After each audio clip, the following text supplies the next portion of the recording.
Students, Verma sir के निष्णात classes द्वारा बायोलॉजी में यह हमारा पहला वीडियो है और हम जानेंगे श्वसन के बारे में। हम सब जानते हैं कि मानव शरीर एक बहुत ही बड़ा जटिल शरीर है, जटिल संरचना है, जिसकी क्रिया के लिए हमें अधिक से अधिक ऊर्जा की आवश्यकता होती है। और हमारे पास ऊर्जा का मुख्य रूप से दो स्रोत है। पहला है भोजन और दूसरा है ऑक्सीजन। भोजन हमें पोषण द्वारा ऊर्जा प्रदान करती है एवं ऑक्सीजन हमें श्वसन के द्वारा ऊर्जा उत्पन्न कराती है। शरीर में ग्लूकोज के ऑक्सीकरण द्वारा उत्पन्न ऊर्जा को श्वसन कहते हैं। ऑक्सीकरण द्वारा ग्लूकोज, हम सब जानते हैं कि यह भोजन हमें पोषण की प्रक्रिया को संपन्न कराने में सहायक होता है और पोषण हमारे शरीर में ग्लूकोज द्वारा ऊर्जा देती है और यह ऊर्जा हमें एटीपी यानी एडिनोसाइन ट्राइफॉस्फेट के रूप में मिलता है। और हमें ऑक्सीजन की जो आवश्यकता होती है यह हमें श्वसन की प्रक्रिया द्वारा शरीर में मिलता है। हम सब जानते हैं कि हर एक जीव को जैविक प्रक्रम पूरा करने के लिए अलग अलग प्रकार के तंत्र उपस्थित हैं और यह तंत्र अलग अलग प्रकार के क्रियाओं को करके हमारे शरीर की विभिन्न जरूरतों को पूरा करता है। हम सब देख रहे हैं कि हमारे पास ह्यूमन रेस्पिरेटरी सिस्टम यानी मानव श्वसन तंत्र है, जो हमें श्वसन की क्रिया को संपन्न करने में सहायक होता है। इसके सभी अंगों के नाम हमने यहाँ लिख दिए हैं, इंग्लिश में भी हिंदी में भी, ताकि जिनको जिस भी प्रकार से आसानी हो याद करने में वो याद कर सकते हैं। हमारे पास सबसे पहले नासा द्वार होता है, जो नाक के थ्रू हमारे शरीर के भीतर एक पाइप से जुड़ता है। मुख गुहा होता है, ग्रसनी होती है, लैरिंक्स होता है, श्वास नली होती है, फेफड़ा होता है जिसके अंदर श्वसनी, श्वसनिका, कुपिका उपस्थित होती है एवं प्लूरा होता है जो हमारे फेफड़े को सुरक्षा प्रदान करता है। यह पूर्ण रूप से श्वसन तंत्र का निर्माण करता है। आगे हम इस चीज को डिटेल में पढ़ते हैं। श्वसन तंत्र यानी रेस्पिरेटरी सिस्टम।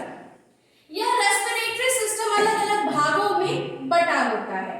पहले होती है नासिका, जो नास द्वार, महीन बाल एवं श्लेष्माओं से बना होता है। यह नास द्वार नाक के दो छिद्र होते हैं, जो कि लचीली हड्डी, जिसे हम कार्टिलेज भी कहते हैं,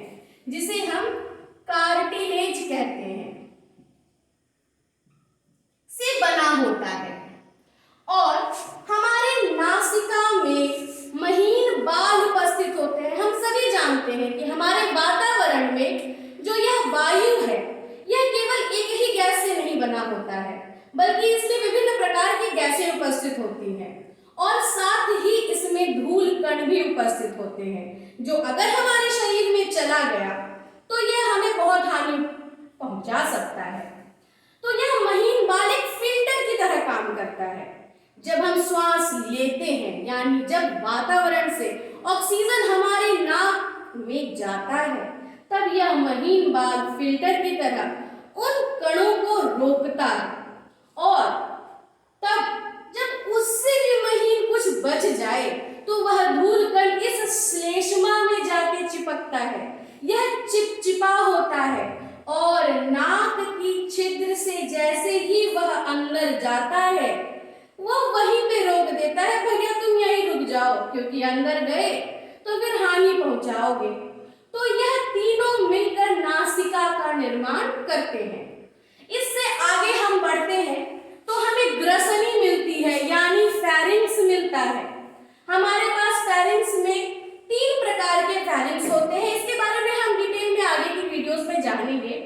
पहला होता है नासा यानी नाक, मुख तो मुख होता है, कंठ यानी जहां से हम बोलते हैं। फेरिंक्स हमें 3 प्रकार के होते हैं। पहला होता है नासा, दूसरा होता है मुख और तीसरा होता है कंठ। इसे हम अंग्रेजी में नोजोफेरिंक्स,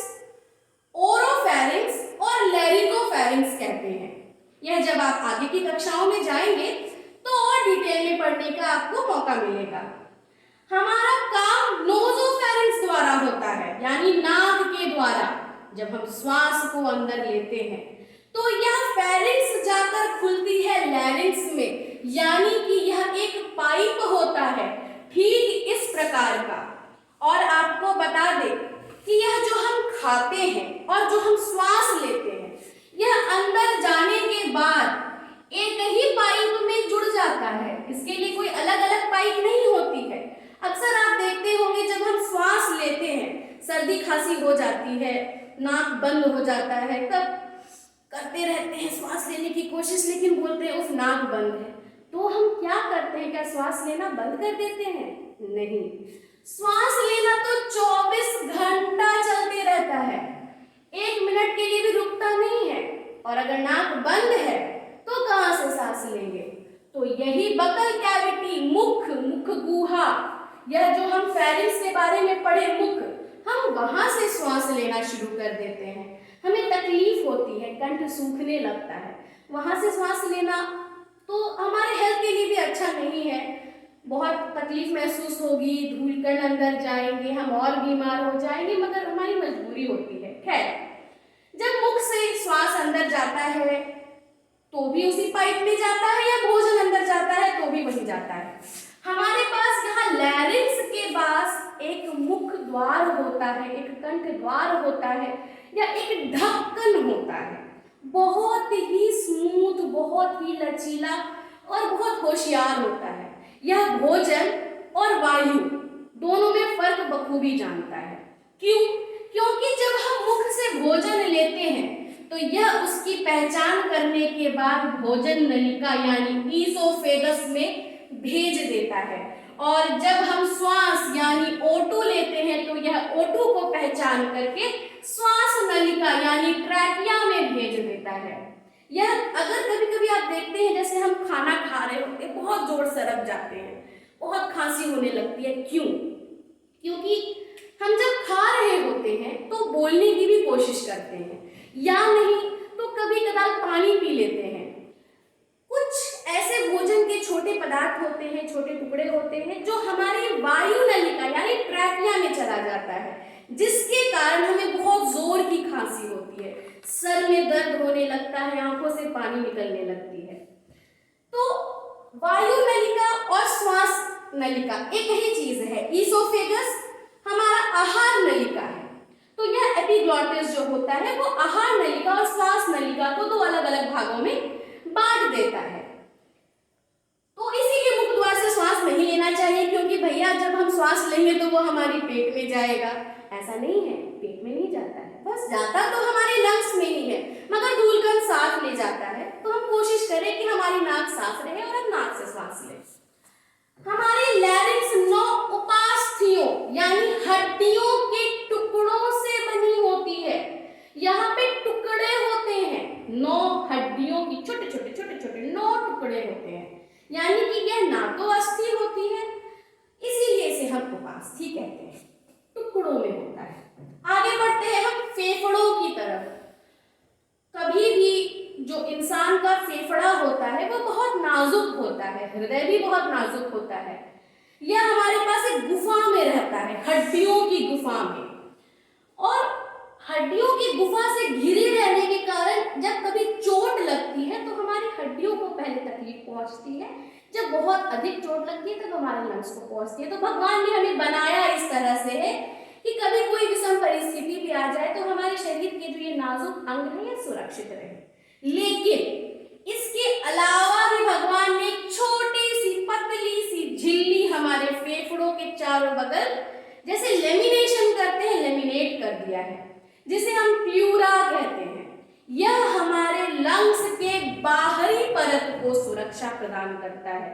तो जब बाहर से सुरक्षा प्रदान किया तो यह एक सुरक्षित अंग हो गया। सिर्फ मतलब ऐसा नहीं है कि रिबकेज के द्वारा ही यह एक सुरक्षा प्रदान करता है, बल्कि प्यूरा भी हमारे लंग्स के लिए बहुत ही जरूरी है, क्योंकि यह उसको भी सुरक्षा प्रदान करता है। हमारे लंग्स में अलग अलग छोटे छोटे अंग होते हैं, उन अंगों को हम शायद अपनी नम आंखों से ना देख सके, जब कभी आप डॉक्टर बनने अगर जाएंगे, अगर आप प्रैक्टिकल करने लगेंगे तो आप देखेंगे, या कभी कोई नॉन वेजिटेरियन है जो कभी मटन वगैरह खाते हैं, तो वह भी देख सकते हैं कि जब हम लंग्स को काटते हैं तो उसके अंदर छोटे छोटे वेसल्स यानी पाइप नुमा संरचनाएं मिलती हैं, नलिका नुमा संरचनाएं मिलती हैं। वह संरचनाएं हमें श्वसनिका होने के कारण दिखती है, क्योंकि जब वायु नलिका यानी कि ट्रैकिया हमारा जो रिंग्स की तरह होता है, चारों बगल ऐसा लगेगा जैसे रिंग्स है, इसलिए क्योंकि जब हम श्वास लेते हैं ना तो कभी कभार वह फैलता भी है, सिकुड़ता भी है, वह उसमें एक लचीलापन देता है।